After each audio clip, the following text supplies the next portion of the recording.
Après une année 2020 marquée par la Covid-19 et l'annulation de nombreux événements chers à la filière hippique, c'est avec un plaisir non dissimulé que les professionnels du galop, qu'ils soient propriétaires, éleveurs, entraîneurs ou jockeys, ont pu se retrouver et assister au traditionnel Gala des courses, qui pour sa 71e édition retrouvait l'un de ses écrins habituels, le salon des ambassadeurs du casino Barrière de Deauville. Ah oui, ça fait du bien parce qu'on a essayé plusieurs fois et malheureusement sans réussite. Donc là, d'avoir enfin pu trouver un créneau et donc non, ça fait beaucoup de bien et j'espère que les gens vont passer une très bonne soirée.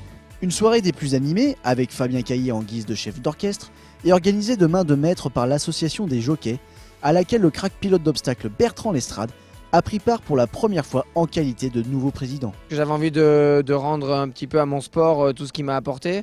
Voilà, autant de joie, autant de passion. Et j'avais à mon niveau envie de pouvoir transmettre un petit peu à la jeune génération et apporter ma pierre à l'édifice.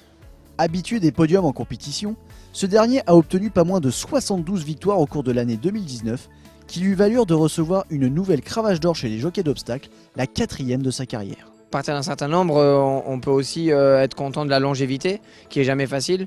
Voilà, parce qu'on sait que performer parfois sur une seule année, c'est peut-être un peu plus à la portée de tout le monde que de durer dans le temps. Et voilà, donc pour moi, c'est signe de longévité, ça me fait très plaisir. Une longévité à toute épreuve, incarnée également par les frères Vertémer, Thierry Cypret, Godolphine, la famille Papot, Guy Pariante, le Haras de Saint-Voir, André Fabre, Jean-Claude Rouget, mais aussi Pierre-Charles Boudot, qui ont tous reçu un nouveau trophée grâce à leurs performances réalisées en 2019 et 2020. Mais aussi par le jockey Maxime Guyon qui, après moult cravaches d'argent ou de bronze obtenues ces dernières années, est enfin parvenu à décrocher celle en or grâce à ses 234 succès obtenus en 2019.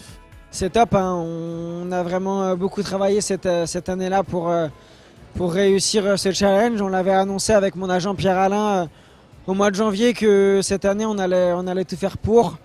Et on a réussi, donc voilà, c'était la récompense d'un travail acharné.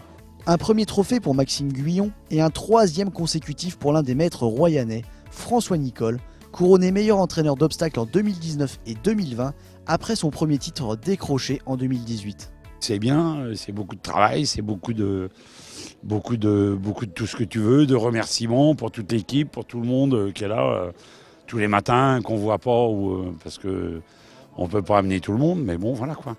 Nombre de ces pensionnaires à avoir passé le poteau en tête étaient d'ailleurs montés par le jeune Angelo Zuliani, qui a eu la joie d'obtenir lui aussi la toute première cravache d'or de sa jeune et prometteuse carrière sous les yeux de son patron et de tout son entourage. Ça représente une immense fierté personnellement, mais aussi pour toute l'équipe, pour toute l'écurie de Monsieur Nicole, parce qu'ils ont été d'un soutien énorme et indispensable pour moi tout au long de cette année. Donc je suis assez fier aussi de leur ramener ça à eux.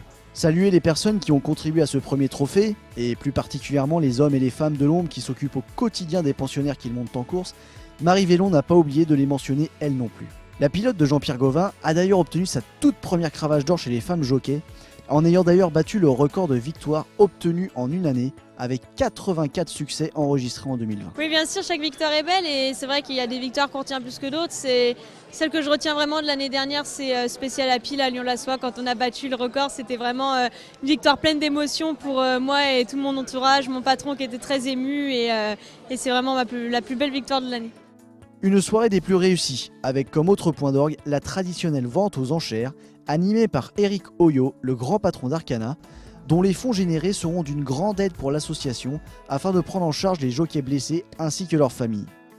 Une soirée au cours de laquelle celles et ceux qui nous émerveillent au quotidien de par leur prouesse en piste, travailleurs hors pair méprisant le danger à chaque instant, ont pu célébrer dignement leur récompense comme il se doit, dans la bonne humeur et la convivialité, en attendant l'an prochain.